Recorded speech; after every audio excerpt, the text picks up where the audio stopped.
Hello guys, and welcome back to the Sino-Soviet Union playthrough. In the last episode, Dema went ahead and took over Bhutan, I annexed a colony, and we've really been playing a pretty strong diplomacy game with trying to get people into our spheres still. It's been the trend for the past few episodes, while developing our countries and mainly keeping our eyes on the long-term goal of making sure that I'm ready to take on all of Europe by myself, and that Dema is capable of taking on the United States by himself, just in case. And our usual trends the past few episodes continue today. Oh hey, I got my new tanks in, and I've already made 44 of them. Oh my god.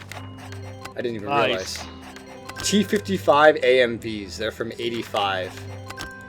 These are Russian exclusive tanks, and they are my best tanks yet.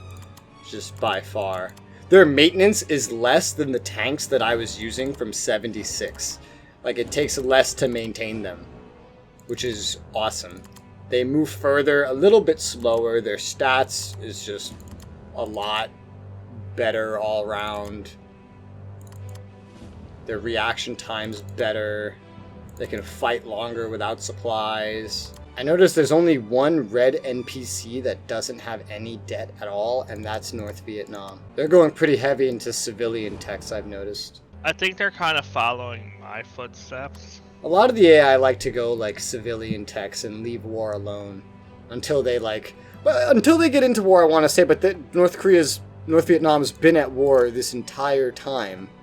I'm surprised they haven't gone for more warfare techs. What I want to know is why North Vietnam still has their airships. Because they haven't chosen to scrap them. Fiji became a free country. Condemned. I'm pretty sure you have to have this by now. And that is synthetic rubber too.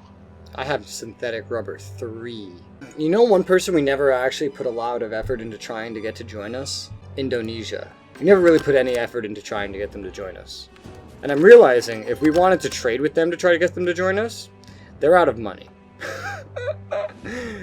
Their dictatorship ruler doesn't have the money. I could always just dump a bunch of agriculture on them, but I can no longer really sell agriculture to India in bulk because number one, they have a bunch of it. And number two, they've taken out even more debt and they're out of money. Not out of money. But comparatively to what they used to have, they're out of money. Yeah, it's getting to the point where it's like, do we keep them as allies or we just take what they have? I was looking around because I'm waiting for my treaty integrity to get better. Can you see into Switzerland at all? No. Dude, it's jam-packed with troops from NATO countries and all these fucking planes. There are so many planes just flying around at all times. Hey, I could always target another country. They don't have allies. I'm gonna basically bring communism to Pilgrim.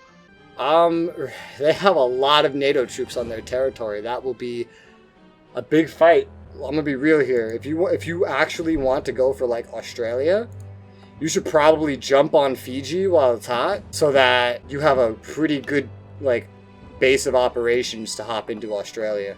Algeria has joined the group of leaning dickheads. Now my targets are East Pakistan, Japan, Fiji. If you're gonna go for Australia. Fiji, I would go for Fiji first, because a lot of these colonies that get released tend up getting allies sooner or later. I just know that if I go after Fiji, I'm gonna have to do a sail out, get everything staged, and bomb rush Fiji. You'd need to probably... It would be a really quick battle. Like, they don't really have any troops at all. It would just be 2 simultaneous landings at the 2 different piers to ensure your victory. And it wouldn't even take more than, 10 units. 5 for each port. I'm not saying it's going to be tough once I get on land, but if I don't do it right, the U.S. is going to be all over me. If you act fast enough, the U.S. won't have any time to get any treaties. Well, right now, I gotta wait for my integrity to repair, so... Well, this is part of why we wait for it to get, all the way up to, 75%, is because by the time you're done with your war, you still have basically, as you have, just about 70%, so that you can do any kind of like need 2 operations following, because afterwards you'd have what, 65%, then you can wait. I don't know, I just like doing it when I have at least 77. Well, it only really affects your negotiations once you get down to and like below 50%.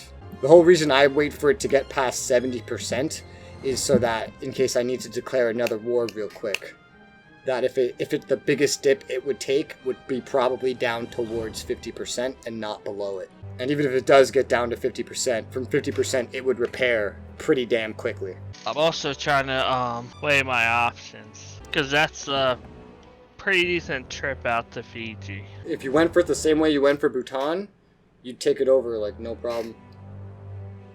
If you do it, just make sure to send like 2 capital ships out there to help you claim the surrounding waters. Oh, I was planning on just surrounding the whole entire island with ships. Or that works. Pre-set up, get my naval forces surrounding the island, then get my land units there, start building up some war justification, and then attack. I mean, there is also French New Caledonia once that releases. Yeah, you don't know when it's going to release, though. Are you actually going for Fiji? Is that what's on the move? I see some escorts, and they are looking like they're headed to Fiji. Hey, you're actually going for it. That would be one of your most strategic positions yet, if you manage to get it, before they get any, like, alliances or anything. That's just a big fuck you right in the middle of a giant NATO sphere, and an amazing staging point into either the Americas or anywhere in the Pacific. It would be a good point to refuel. And a good base of operations for any ships you might want to have patrolling the area to expand your influence. Oh, I know what this could be really good for. What's that? A nuke or satellite center. Yeah, could be. Could be. Just put a whole bunch of naval forces right here. Gold Coast has joined the dickhead gang of leaning. Looking for my cargo ships. Yeah, they straight up ran out of fuel before getting there. Nice. And that's why bases like Fiji would come so in handy. I'm gonna start ramping up justification on my next target now too. My next target is going to be North Yemen. I might as well. I'll just annex it because it connects to my Saudi territory. Oh my god, there's a nuke that can be launched on land, on sea, and undersea. Gimme. I decided to completely revamp my tanks to my newer tanks. They're not the biggest step up, but their maintenance costs are a lot lower, and they can move a little bit further. I'm choosing to value that over what I have now. Well, I mean, if it's equal, but you're getting more cost efficient, it's still an upgrade. I just unlocked reconnaissance satellites. Canada and Chile made an alliance. How dare you? Well, it looks like India might be a problem. You turned a lot of fabs off, didn't you? Yeah, I'm seeing how much it's actually taking a hit on my income. Well, you can see that. You don't have to test it like that. You can actually see it. If you hover over defense on the expense report, it'll tell you exactly how much is going into unit production. Not only that, if you just go to the defense tab in general and look at the cabinet, it tells you exactly how much there as well. I turned a lot of my production down because it's not really too profitable. So long as what you're selling is worth more than your maintenance costs, I would consider it profitable. I mean, I'm still slowly but surely ramping up my uranium production. Uranium doesn't sell for a lot, but the price keeps going up, and it's being bought. And oh my God, Turkey just had a coup d'état. Holy shit. I'm supporting the fuck out of that. Indonesia just went back to NATO leaning like dickheads. Of course, we never really tried to make Indonesia like us. This might be that playthrough where countries are too poor to go to war. You're never too poor to go to war. Remember Israel? So there's one thing I don't really like about this game. I've been watching the finances, and it's been bouncing up and down. I shut stuff off, it still drastically bounces up and down. What part bounces up and down? The surplus/deficit. Yeah, I mean, it bounces around on a daily basis. I'm literally reducing my deficit of my expenses. So it shouldn't jump up by like 60%. Are you just looking at the expenses, or are you also looking at what exactly is jumping up and down? Because you can say, oh yeah, the number shouldn't jump up and down when I'm doing this to reduce it. But you have so many things being automated, from daily social services costs, your general production of stuff, if anything's automated, especially to do by demand, for example. Your research costs whenever you start a different research. Your defense costs as things get deployed or otherwise. There's a lot of things happening on your expense report. Don't just look at the expense number. Look at the expense report with all the details. I reduced my research spending. I reduced my defense maintenance and training budget.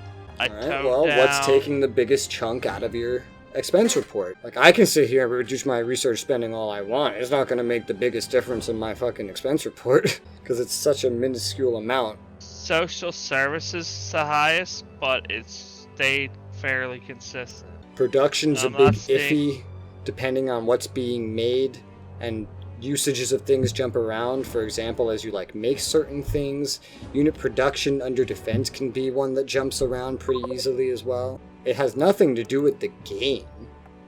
It's just how I was saying I'm works. watching everything and something's not calculating properly. Because I had my expense report open the whole time. How is it not calculating properly? What does that mean? Like, something is miscalculating a bit. Like, it's not How do you know that? fully accurate. How do you know that? Because I'm watching all the numbers. Okay, I can watch numbers too. I'm watching them right now, and nothing's miscalculating. I'm on manually. See how that's not an argument that makes sense? I've been watching my numbers this entire time. Nothing's miscalculating. I'm watching certain things jump around, and I know exactly why they're jumping around. My production cost just went up nearly 20 million. That's because, in one of my production things, the amount that I'm making has gone up. Probably because I can now sell more of it, or because I need more of it. Okay, so it's reporting I have 809 mil in my expenses, but it was saying I had 810 mil. That's what? I literally pulled out a calculator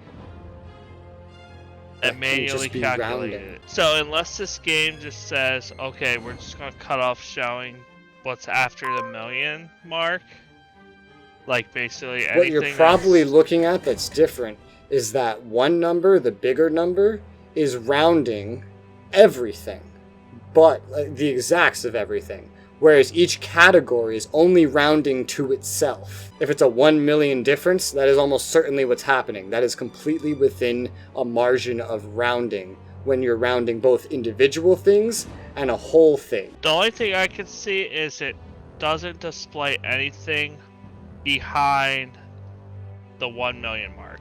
Like, it just hides it all. That's correct. But it's still calculating everything. That is correct. But what I was talking about is for a little bit, I saw it go from 45 mil to 80 mil, and I was turning things off and getting my costs down. What went to 45 mil to 80 mil? Social spending. Your social spending is only 80 mil? Your total social spending is only 80 million? No. I'm saying my deficit jumped from around 40 mil. Deficits will jump around very rapidly. That is a thing, because not only expenses are changing, but income is changing. You don't get the same amount of tax revenue every day. You don't get the same amount of goods sold to your domestics every day. You don't get the same amount of goods made every day. There's so many things that are changing around because you're not the one manually doing it. I don't see how that's a problem with the game. Just stop letting things automate if you don't like that they're automating.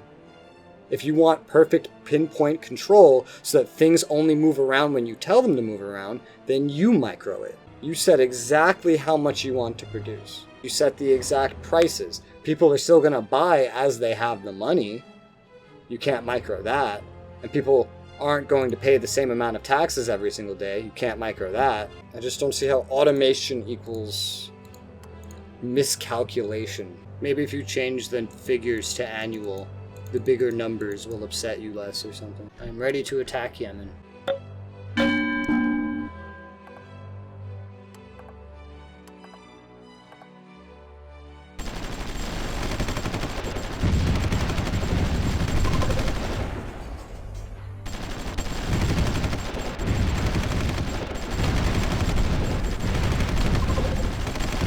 Look at this. Seeing as you saved it, I'm not gonna worry about requesting a save. Right. We took their capital. Took their capital. Easy peasy.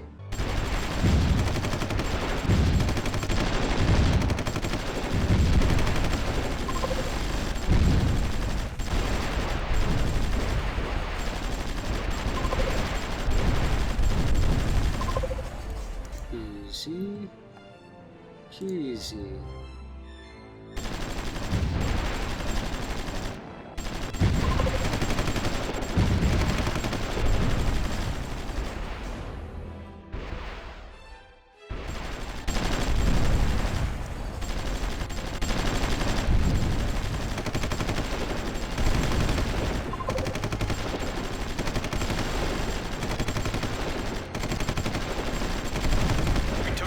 Second capital taken.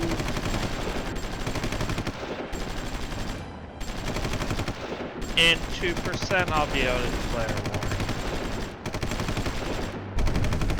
Third capital taken. And what time did you say it was gonna be? I literally just won this war in like 3 minutes. We could do with a seaport right here. Like a good seaport. This is a good spot for it. Guess what? Wartime. Yep. War declared. Okay. Port's captured, troops landed, and that capital is yours. And so is the other port. Now you just gotta run for the other village. Yeah, figures.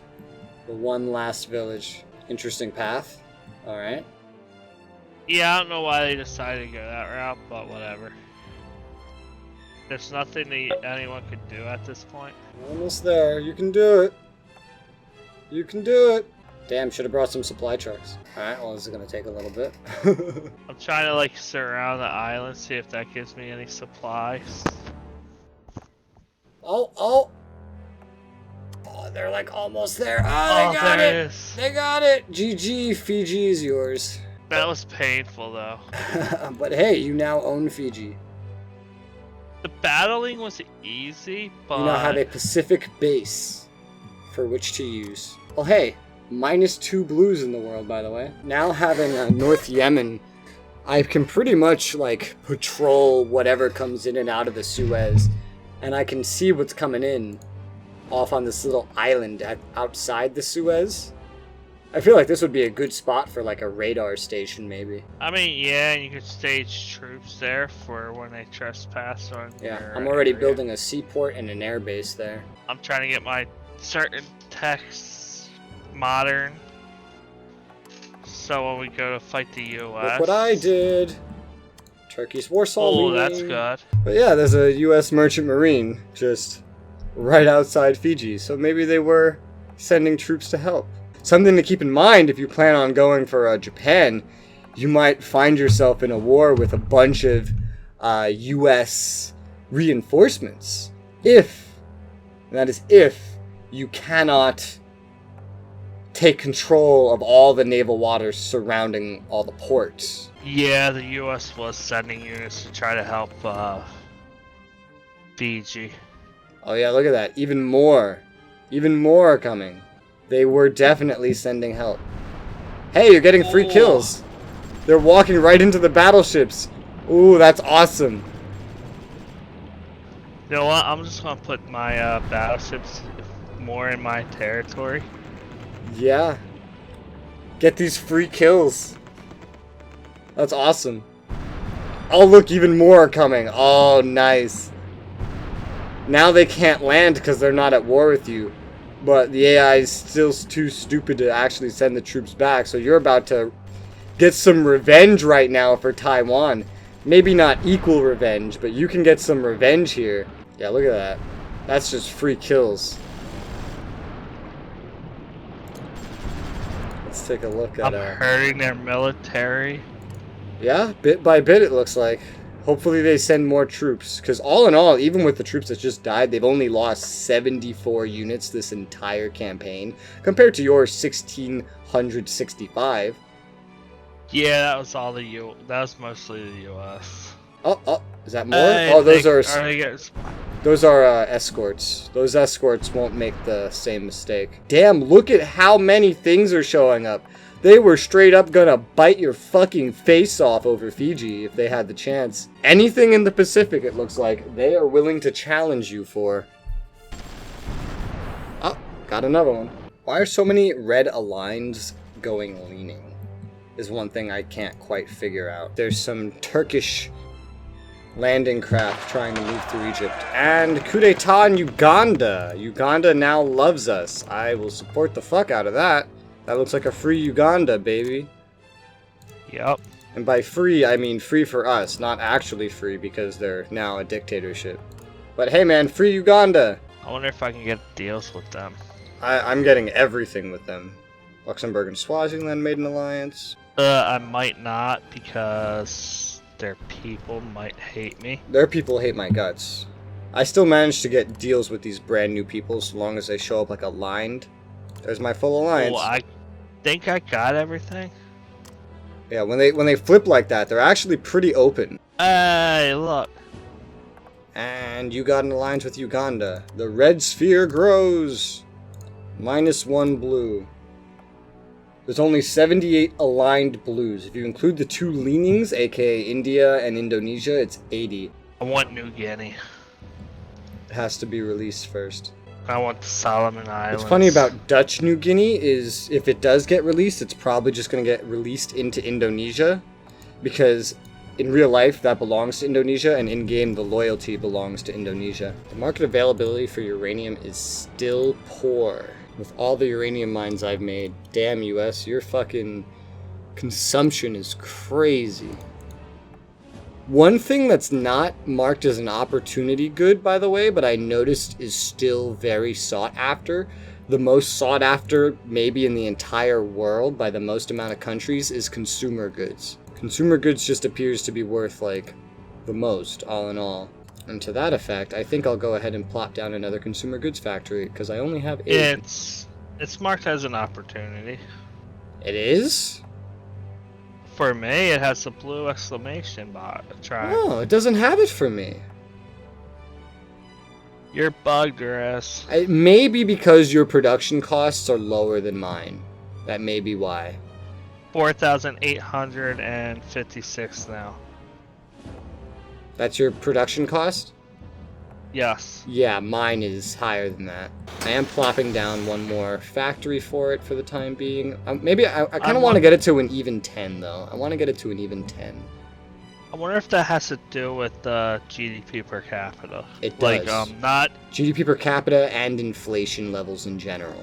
Alright, I'm placing 2 of these factories down so I can get it out to a rounded 10 active factories. I have a Cons Micro. Where the hell is that? Get rid of it. Was that in North Yemen? Probably. Yeah. I have 21 consumer. Yeah, that was in North Yemen. Facilities. Get rid of this complex.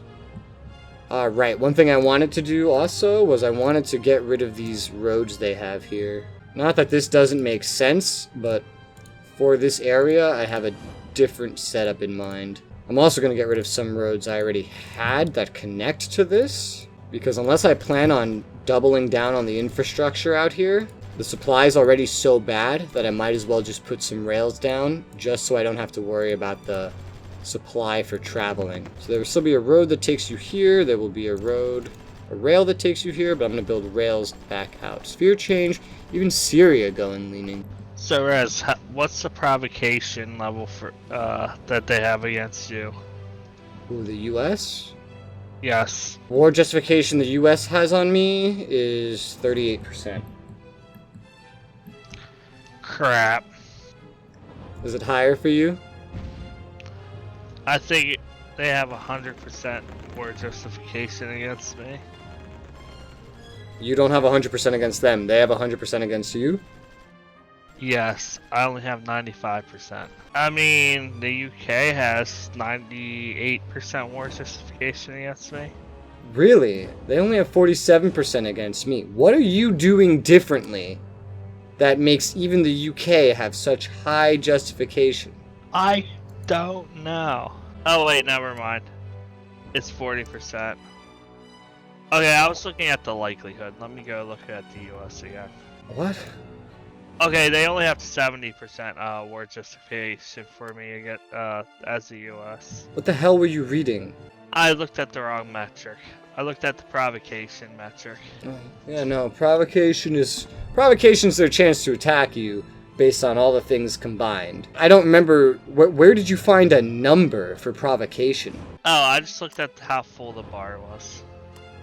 Okay, yeah, I was about to say, because provocation doesn't give you a number. I'm confident of that. And with the UK, there's like a little hairline gap between the... Provocations can be very high.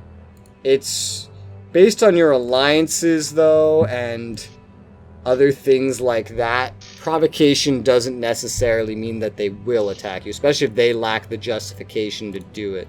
I mean, they do. The US does have a healthy justification, but it's not 100%. It's 70. The higher it is, the more you have to worry about it. But it doesn't sound like it's actually very high. I mean, it could be because I just took Fiji and Taiwan earlier in the playthrough, and I could see that as a power UK play. is like 48% towards me, but I'm not really worried about it. Yeah, they have, like I said earlier, 41. I think it might be because I technically went to more wars than you, I think. Do note that number doesn't... It's a very short-lived thing. If, say, you went to more wars than me in the 50s than in the 60s, that would not have any effect on your war justification now in the 70s. War justification doesn't last that long. Going to 2 back-to-back wars, that can have an effect, but that effect would be gone in a year. So, Res, how does it feel knowing that the UK has almost caught up to your population? Dude, it's kind of fucking crazy. They're growing real quick. I'm growing as well, and my wars help me, but the places I'm taking over are actually not very populated.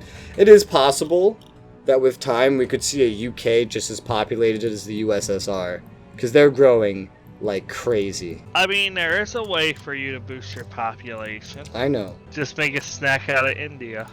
Oh, well, okay, that's not what I thought you were going to say, but... I really don't want that much people right now, thank you. And someone has been freed, and it's Bahrain. Condemn. Condemn. Fucking Bahrain. They released their in the red because they were such shit as a colony. They're in my area, but I feel like they'll also get some assistance sooner rather than later. It honestly isn't much, but they could use it as a landing strip to bomb Saudi Arabia. What are they gonna bomb in Saudi Arabia? There's nothing in Saudi Arabia. Your seaport, and then The most important strategic thing, in my opinion, that's here that I don't have is Kuwait.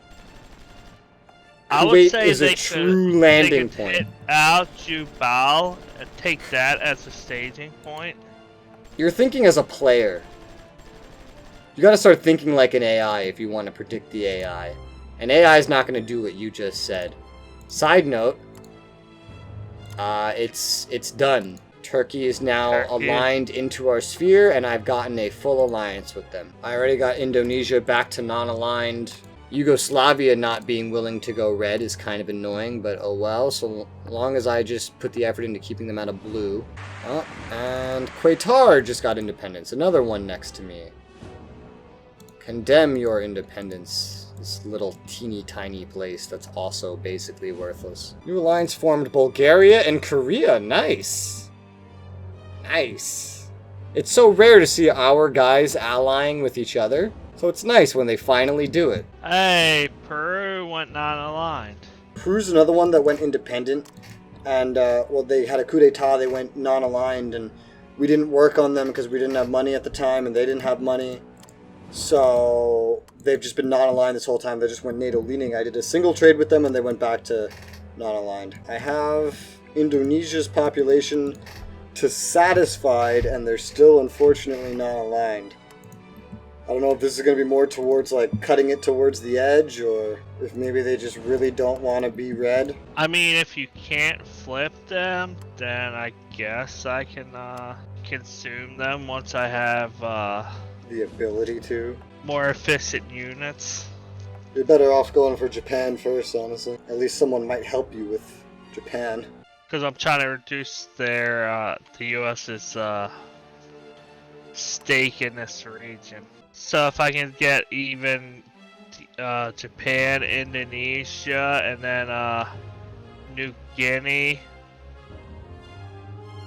Well, I'll get Dutch New Guinea regardless if I take Indonesia over. That's not true. If Indonesia's free and it gets released, then Indonesia will get it. If Indonesia's not free and it gets released, then it will become a new independent version of Indonesia. Independence of Trucial Omen. Ah, those people. I like how we have a clear path to Western Africa, though. Yeah. A very slim path that brings you through Israel, which doesn't have any roads in it, except for one little area going into Jordan, Palestine. There's not much to do in Africa at the moment, though. There's more to do in South Africa than in North Africa.